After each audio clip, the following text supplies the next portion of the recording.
We're inviting Caroline Glick, who is one of the first ones before the sovereignty movement that already spoke about sovereignty.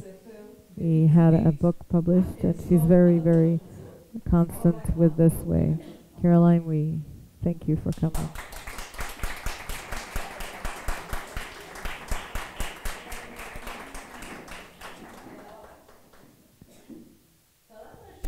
Something happened that was very important that happened last week on Wednesday when the President of the United States acknowledged for the first time that our capital is Jerusalem. We must acknowledge when something good happens, and we have to acknowledge the importance of it, and to understand what happened from this, so we know what to calculate our next steps in the next weeks and the months that are going to come, when we are walking certainly towards having sovereignty, the Israeli sovereignty in Judea and Samaria. One of the things that I want to start with is what did Trump do here? What's the big announcement of what he did this last Wednesday? Well, who do we care? Jerusalem is our capital anyway. They acknowledge, not acknowledge, it's not important. Anyhow, he didn't go away from he left an opening for that will give up Jerusalem in this way or that in future agreement. All this is true, it's not relevant.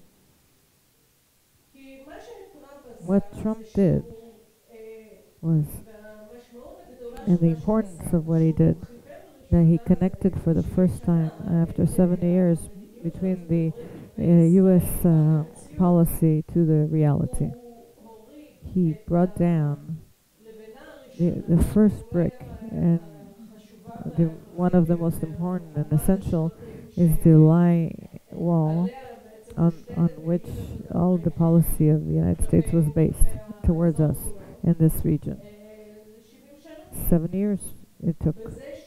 And when he acknowledged in this simple truth that Jerusalem was forever and ever the capital of Israel, from way down till today, and Israel must accept acknowledgement of American and international to this simple fact that Jerusalem is our capital. There is a level that is very deep in what he did, which when somebody acknowledges Jerusalem as the capital, the eternal capital of Israel, he also acknowledges that we are the nation, the natural nation, indigenous of Jews in this area, that belongs to this area. This is our land. And in that case, he crossed the ability, the lie of the Arabs and the left that comes out in Obama policy, U.S. policy, that the Zionist is something out of the Holocaust and doesn't have a forefather rights, that Israelites are some sort of imperialistic hand of the Europeans and not coming back of an ancient nation to his forefathers' nation, and rebuilding, reconstructing a national home for the Jews in Eretz Israel. He reconnected the roots of the state of Israel to the truth. They were not just some sort of refugee camp of the UN, of all kinds of Holocaust survivors. We created a national Jewish homeland in our land forever and ever.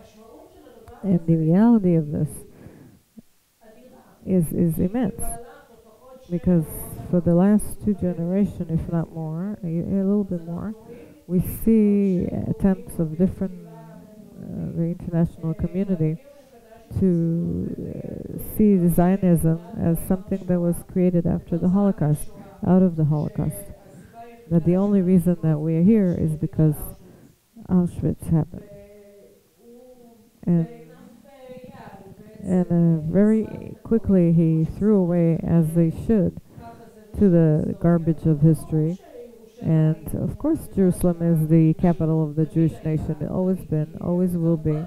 And of course, we should acknowledge with this fact. And the practical parts of this is that now we could base the relationship with the Americans on reality.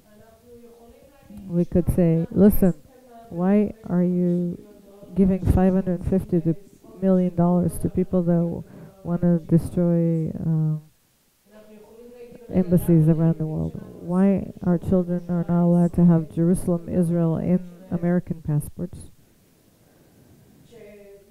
When the U.S. president now have acknowledged the truth and the reality, there is a lot of things that we could do, and all the policy could be changed towards the Palestinians, because the first step was broken. This is type of a rock that is in the middle of the Palestinian line. That Jerusalem is a problem. Settling the Jews the Jews settling in Israel is a problem, and we shouldn't acknowledge this, and we should look at the Palestinians as the native, as the indigenous nations, and we're like the like imperialists that should go back to Poland. That's one thing, and the relevancy is big. What did Trump did? He didn't stop the process for peace. Why would he do this? We say that it's terrible that he didn't do this, but well, we should see that there was no reason to do this right now. He wanted to change in a very essential way the talk, the policy, the U.S. policy towards Israel and towards the Middle East. He didn't have to get the whole cake in order to do that. It's enough to give just a piece of the cake. Everything else he left. It's one of the things we should learn from him. We should think about the things that is in consensus. That we can't argue about, to accept them, and leave the things that are in debate on the side and not relate to them, because we won't get anything out of it if we get up and we start an argument. The majority of the idea of sovereignty is in consensus, and now we have also somebody in Trump administration is open for this ideas. So what does it mean for us? We'll get to this. The last thing I want to pinpoint about what happened as a result of Trump statement. Where is the main issues of going against it? Who's going the worst and violently against this? In Europe, the Arabs in Europe, the Europeans themselves, the left in Israel, in the world. Just to see, the second channel, it was worth it. This feeling of doom and gloom from the left, they are not able in rational way to explain their policy if they can't believe that we have to have a veto for murderers, which is what they're saying. To see this confusion and to see also the violent reaction. It didn't come from Saudi Arabia or Bahrain.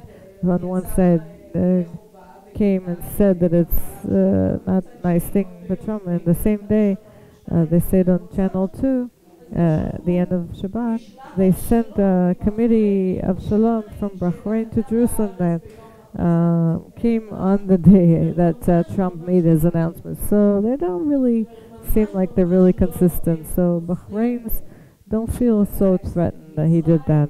Egypt, they thought that Egypt is going to do a big... So they said it doesn't make any difference to Egypt. No. The Saudi, according to everything, are thinking about enlarge the area of Gaza. It was the plan of Gaza. President Sisi gave out in 2014 and 15 that the area of Gaza will be all the way to El Arish, and the Palestinian state will be there. So they're already thinking how we can neutralize this bomb that bothers us. in order to stop having them as a bother. They don't want to hear anymore about the Palestinians. There's a viral movie in Saudi TV from last week. You see a Saudi person that called the Palestinians dogs.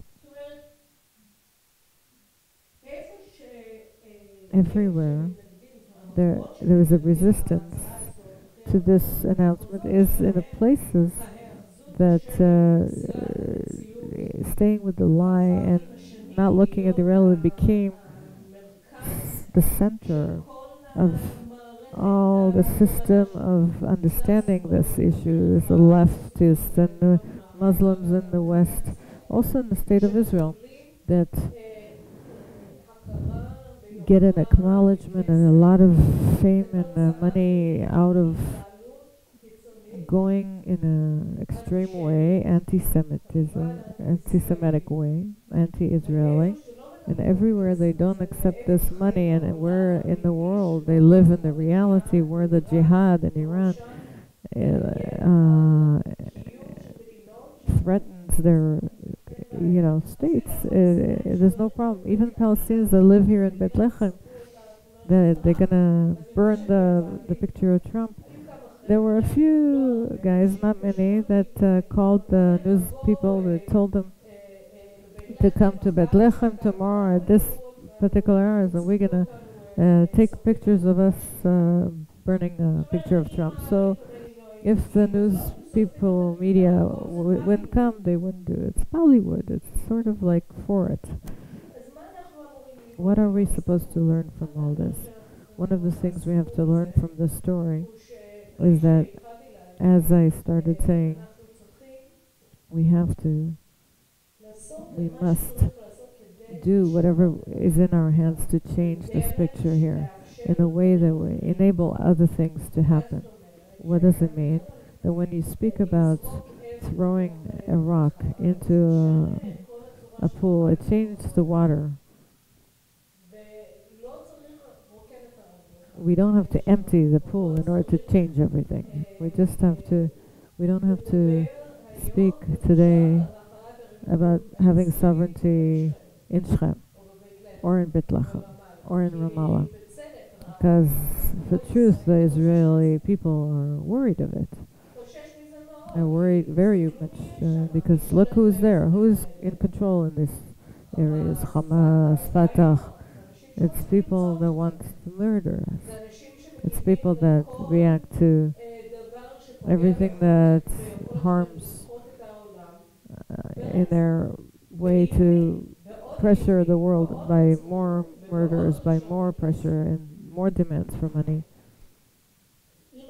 If we're going to look on this thing and understand where it's come from, the pressure, and why in actuality this idea against having sovereignty in A and B is rational and very strong point, we understand that we don't have to act on something until we are ready to do it. If we are not ready for the society in Israel, we're not legally to do this, we're not ready to have that militarily to do it. What is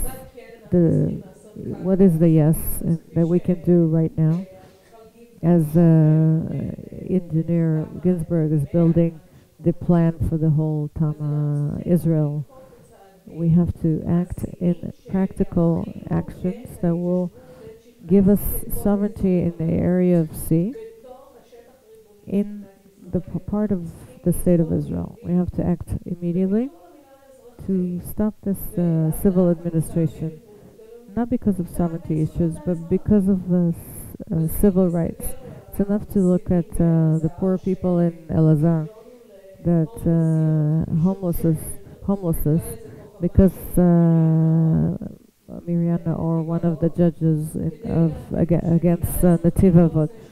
It's not the civil administration that should plan how to rebuild Nativ Avot. It should be the Interior Department. It has to be government offices that are relevant, not just certain civil administrators that are part of the army that only controls Jews and tells Jews. It should be annulled, should be destroyed. We have to speak about civil rights, civil citizen rights, legal rights of citizenship, having asset ability. That they should have to promote to actually something that is instead of going to the Supreme Court with no ability to give their side of things, because their issues of Shalom Achshav, of peace now, that usually is invented, that it comes first because they went directly to the Supreme Court first. We have to act in order to solve this particular problem. These hindrances, they're in front of our eyes, already in front of our eyes, in order to lead the way to have sovereignty in all Judea and Samaria. After that, when we look what's going to be afterwards, we'll see. But first, as Trump did, we have to change the speech, the talk. We have to build and strengthen the policy, the Israeli policy, in the ground, and the targets that are able to do now, targets that people can understand and agree to. And again, what was the geniuses of Trump? How can we say no to this? He changed the speech, the policy about Jerusalem, from his acknowledges simply that Jerusalem is the capital of Israel. He destroyed all the anti-Zionist speech about Jerusalem when he says that it's always been the capital of Israel. He annulled the whole idea of Obama in one half a sentence, and he left a few things on the side, but what he gained is giant. Again, we have to look at this. Also, when we look at the people that are against Trump Act, that what we have now in response to what he did, I think it's something is what we should do. We have to look the responses, the violence responses in Europe on 65 route, in campuses in the United States.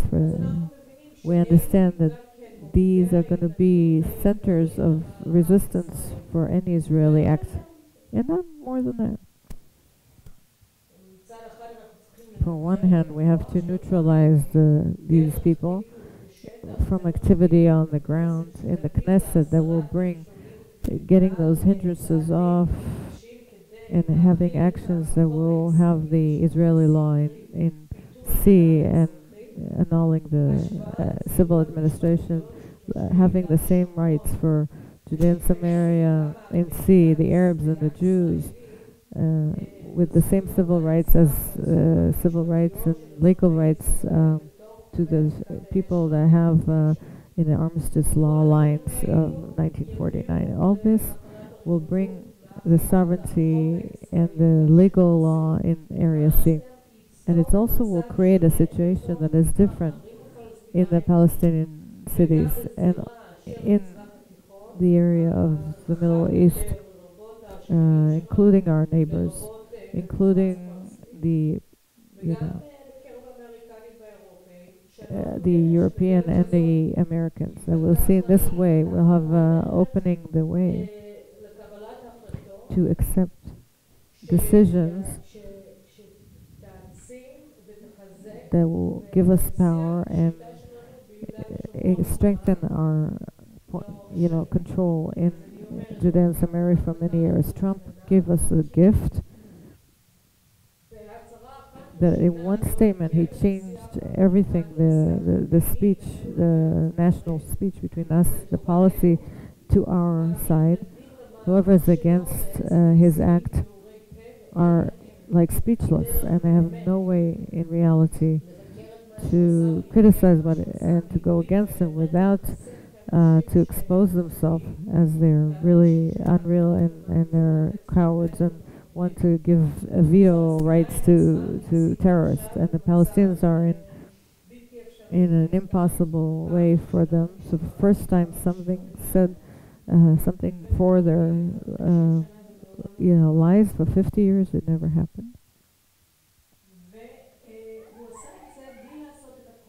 And it's something they're not used to. He did the main thing. He left all the others to be solved on their own. Once you change the speech, and you brought to a situation where the conversation is in reality and not in some sort of a fable, you changed everything.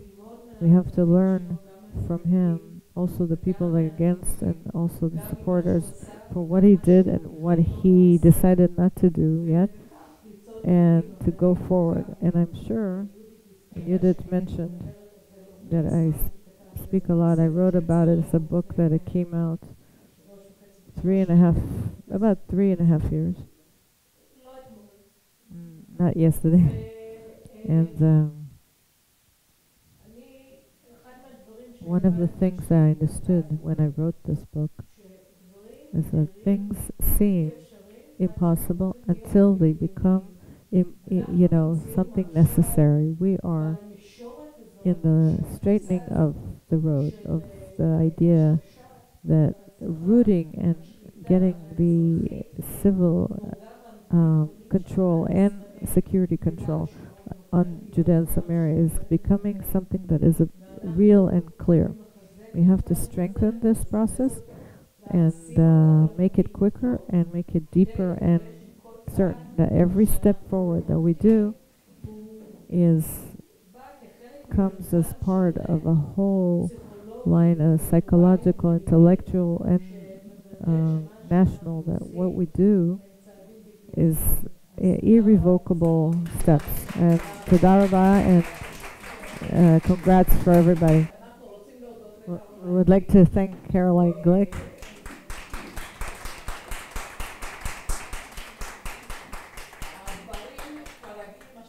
What Caroline said is always very important, but I have to say something, I clarify. The Sovereignty Up organization is an ideological group that has sovereignty all over Judea and Samaria. And in this organization, there's different that says to do just this or that. We are for forwarding the whole entire sovereignty, but the platform that we're using is all over Eretz Israel. God willing, we have patience, we know processes,